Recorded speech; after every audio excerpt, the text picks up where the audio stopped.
Bonjour Kautar, bienvenue dans Tonalité de Femme. Je suis ravie de vous recevoir aujourd'hui. Nous avons un programme d'interview très chargé. Premièrement, dans quelle langue au quotidien vous sentez-vous le plus confortable? En arabe, en français, en anglais ou en néerlandais? Ça dépend de la situation. Dans mon intimité, je suis plutôt à l'aise avec la langue française et l'arabe. Par exemple, avec mon fils, je parle essentiellement en arabe. Avec le père de mon fils, je parle en français. Avec mes amis intimes, c'est surtout donc ces deux langues-là. Dans mes langues professionnelles, mais aussi sociales, c'est plutôt l'anglais et aussi le néerlandais. De quelle partie de la Tunisie êtes-vous originaire et comment avez-vous vécu la récente révolution de votre pays?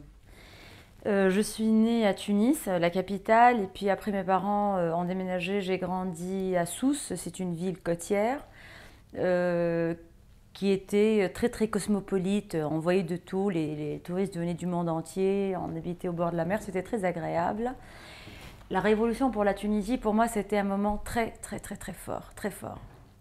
Je dis toujours, j'ai quitté la Tunisie par curiosité parce que je voulais découvrir le monde.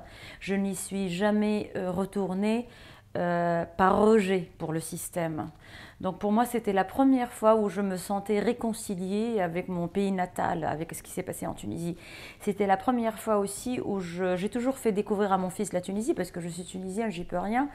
Mais pour la première fois, je sentais que j'étais fière d'être tunisienne, que je pouvais lui transmettre aussi cette fierté par rapport au continent africain et par rapport à la Tunisie, par rapport au monde arabe.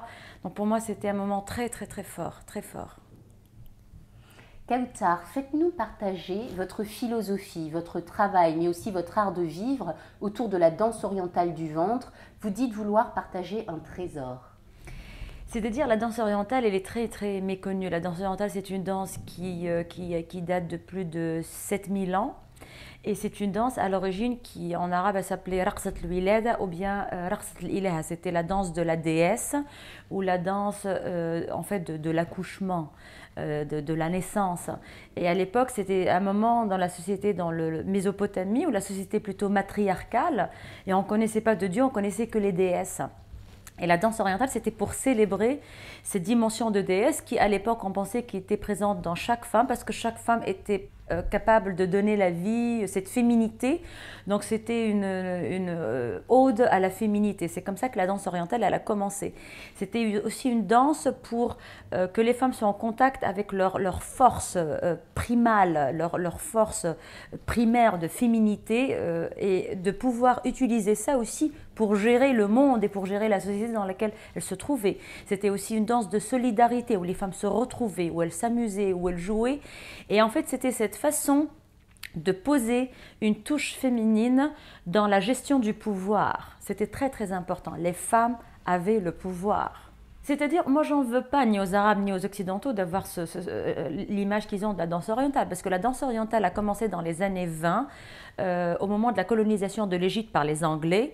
Et la première demande, en fait, c'était plus loin que ça. C'était en 1800 et quelques, les premiers orientalistes qui ont été dans le monde arabe et qui étaient fascinés par cette danse et qui ont demandé aux locaux de leur créer ce qu'on appelle à l'époque des bordels belly dance. Les Anglais, surtout les Victoriens, puritains comme tout. Donc on a commencé à créer des bordels où l'une des tâches des femmes, des prostituées qui faisaient leur boulot comme tout le monde, c'était de faire un acte de danse orientale. Donc ça, c'est la première exposition de la danse orientale aux Occidentaux.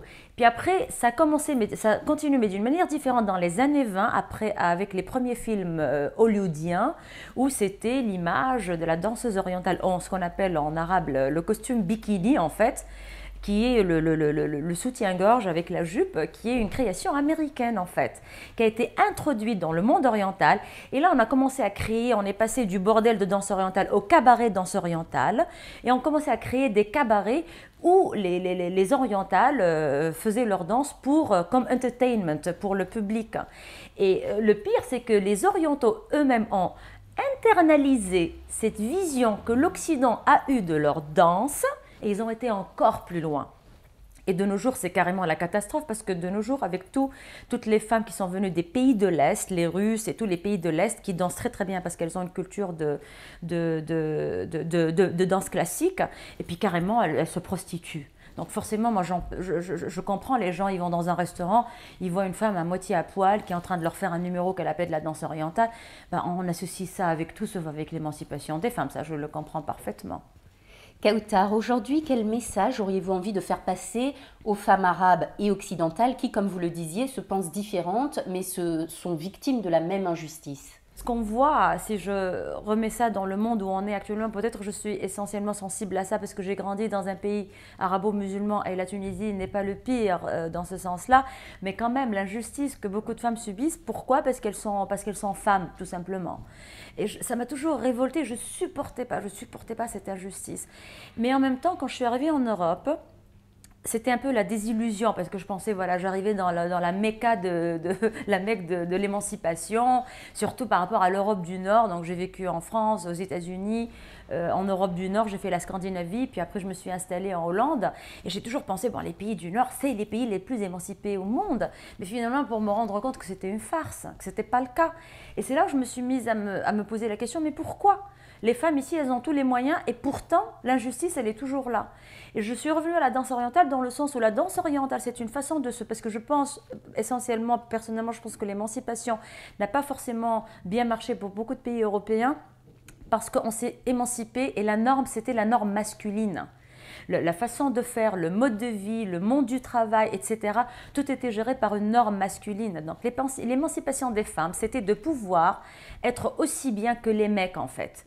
Mais en définitive, les femmes se sont éloignées de leurs rêves, de ce qu'elles sont, de leur force aussi, parce qu'elles ne se sont pas mises à opérer en se basant sur leur talent naturel, sur leur force féminine, ce qui fait leur exception, leur différence, mais elles ont commencé à copier les hommes. Puis finalement, bien sûr, ça n'a pas marché, parce que la frustration, elle est énorme, parce que les femmes, ce sont des mères, ce sont des célibataires, elles ont d'autres aspirations, elles ont d'autres façons d'être. Et la danse orientale, dans ce sens-là, elle relie, on se reconnecte avec sa féminité, mais dans la force, dans la douceur et dans la force en même temps. On est dans une époque charnière, ce nouveau siècle où tout doit être redéfini. Le monde financier doit être redéfini, économique, le monde politique. On voit les révolutions qui se passent un peu partout comme l'Égypte et la Tunisie. On doit recréer un autre système.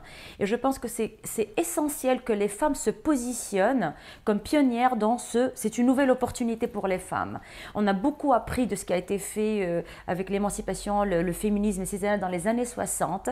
Les femmes ont d'autres besoins et je pense que c'est essentiel que les femmes, elles prennent le leadership, donc elles sont en position de leader, mais en tant que femmes, de se profiler plus dans leur féminité et dans leurs besoins féminins et dans leur vision féminine, leur particularité féminine par rapport au monde et par rapport à comment elles voient les choses.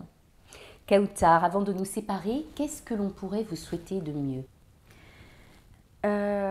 Ça c'est un vœu pour moi qui est très très intime. J'espère vraiment que la femme arabe va monter dans le train de l'émancipation avec la femme occidentale et qu'elle va se faire entendre dans le monde musulman en général. C'est très très important. Il ne faut pas rater cette occasion. On est en train de bouger, on est en train d'aller vers un monde différent et j'espère vraiment, vraiment, vraiment que les femmes occidentales, que les femmes arabes, toutes montent dans le train et surtout les femmes arabes, surtout. Et les Tunisiennes en tête. Merci infiniment, Kautar. À bientôt. Merci.